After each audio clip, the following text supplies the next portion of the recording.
네, 어떤 일로 저한테 상담을 원하시는지. 그 재택 알바 1급 단일 지급한다는 알바 글을 보고 하게 되었는데 제가 이제 거기다 등록한 계좌 번호가 있어요. 저의 계좌 번호. 그 계좌 번호가 알고 보니까 중고나 사기 계좌로 등록이 된 일이. 잠깐만요. 그러면은 일단 알바를 하고 싶어서 네. 구인 광고를 봤는데 네. 이제 재택 알바를 할 수 있다. 그래서 네. 이제 연락을 했더니 네. 통장이랑 그거를 이제 등록을 해라. 네. 그리고 본인은 어떤 일을 하라고? 본사에 그 소비자들이 구매하는 금액을 제 통장으로 들어오고 그걸 저는 본사로 다시 보내는 일을 한 거예요. 그러니까 자기 계좌로 돈을 받아서 그다음에 본사로 다시 송금하는 네. 그런 구조로 돼 있다.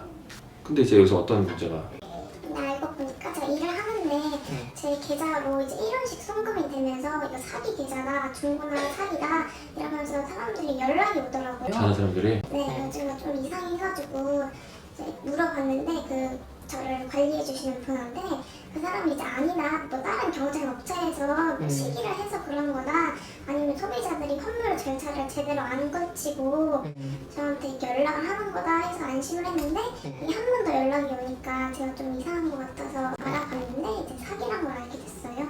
그 다음에 이제 알게 되시고 나서 이제 바로 그만두신 거고 네, 통장부터 정지시켜놓고. 다 정지시켜놓고 지금 그러면은 뭐 피해자들이 고소를 한 건가요? 사기로? 이제 신고를 했다고 그러거든요. 근데 어차피 저한테 돈을 보낸 거니까 그 중고나라를 등록한 사람들은 알 수 있는 방법이 없어서. 그러면 이제 조사 받으셨어요? 아니, 아직 받기 전이에요. 제가 이제 말씀을 드릴게요.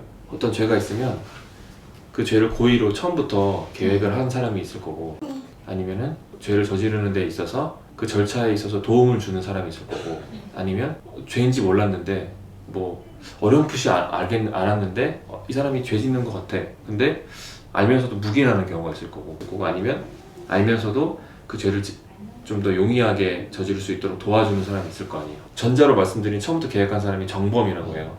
그리고 도와주거나 묵인하는 사람이 방조범이에요. 공범 중에 하나인데 사기로 고소를 당하셨지만 제가 볼 때 경찰이 이제 그 조사를 하는 그 초점은 사기를 방조했는지가 될 것 같아요. 사기에 방조범이 될지 안 될지. 근데 일한 기간이 얼마나 돼요? 하루 반 정도. 하루 반밖에 안 됐어요. 하루 반만 일하고 의심을 하자마자 바로 그만두고 네. 그 계좌에 갖고 있던 돈은 지금 묶어준 본사로 보내지 않았다는 거죠. 네. 일단 갖고 있다가 나중에 피해자한테 돌려주겠다 이거잖아요. 네. 결론부터 말씀을 드리면 제가 볼 때는 특별히 문제될 것 같지 않아요.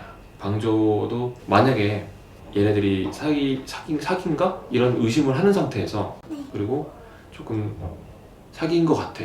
사기로 좀 어느 정도 돈을 좀 하고 있는 것 같아 라고 생각을 하면서도 계속 계좌를 받아서 그쪽에 넘겨주고 그러니까 이게 인출 전달 체계라고 해요. 보이스피싱에서는. 그런 식으로 계좌를 통해서 자기 계좌를 일단 받았다가 넘겨주는 그런 거를 이제 알면서도 했으면 방조가 될 가능성이 높아요.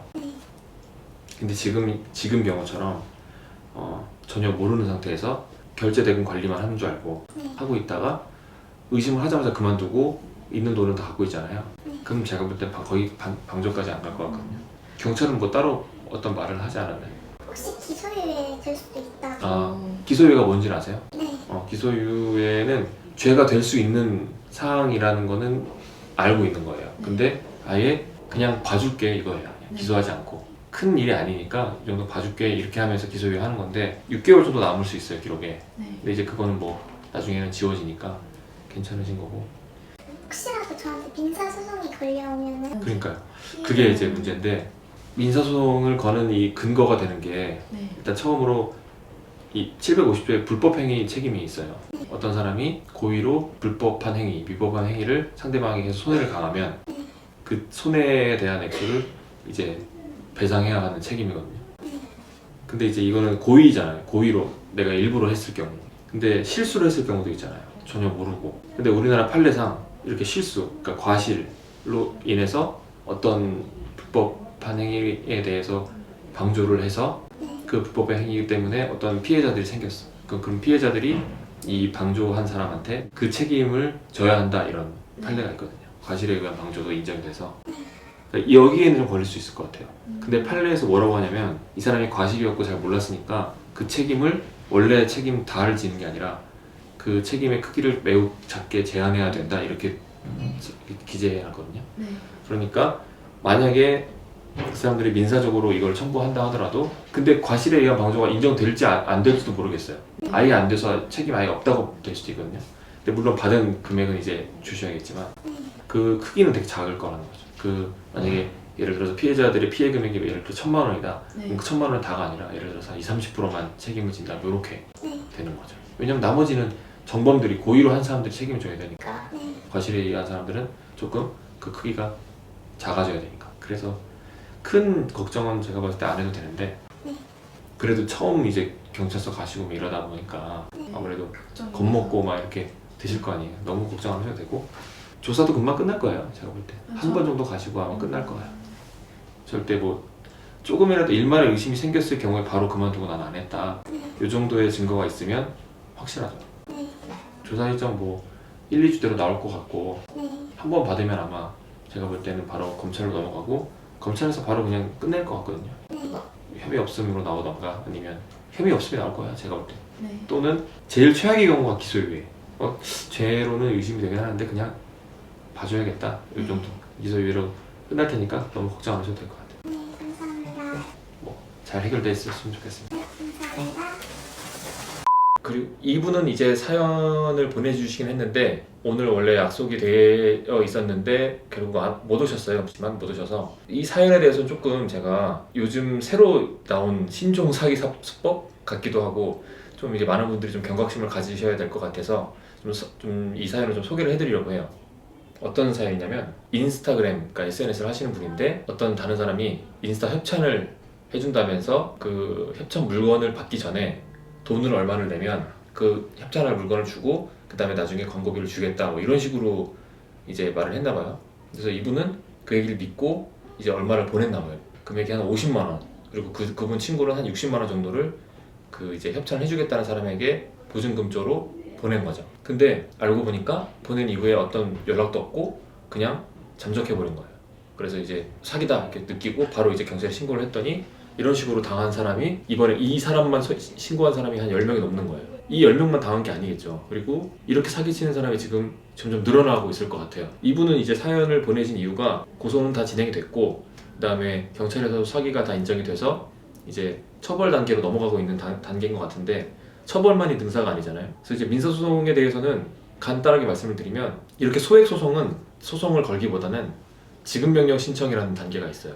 지급명령 신청서를 얼마를 지급해달라 이렇게 쓰고 그 밑에 그 왜 그 돈을 지급해야 되는지 이유에 대해서 간단하게만 기재를 하고 그 다음에 접수를 하면 소송보다 좀 더 간단한 절차로 끝나는 건데 이게 지급명령 신청이 이제 송달이 되면 상대방이 송달이 되면 2주 동안 불복 기간이 있어요. 이의 신청할 수 있는 기간이 그 2주 동안에 이의를 신청하지 않으면 그게 바로 그냥 확정이 돼서 그 금액 그대로 집행을 할 수가 있거든요.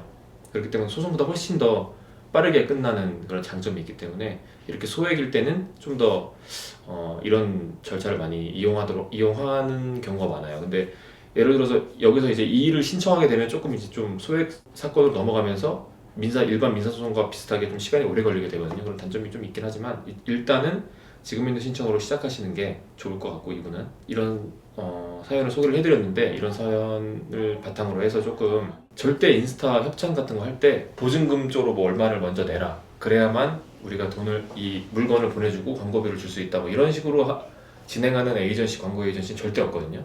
보증금을 요구하는 경우가 없어요. 그러니까 이거에 대해서 주의를 해주셨으면 좋겠습니다. 여기에 대해서 조금 잘 이렇게 좀 주의를 하셔가지고 이렇게 사기를 당하지 않을 수 있도록 좀 더 조심하실 수 있었으면 좋겠습니다. 네.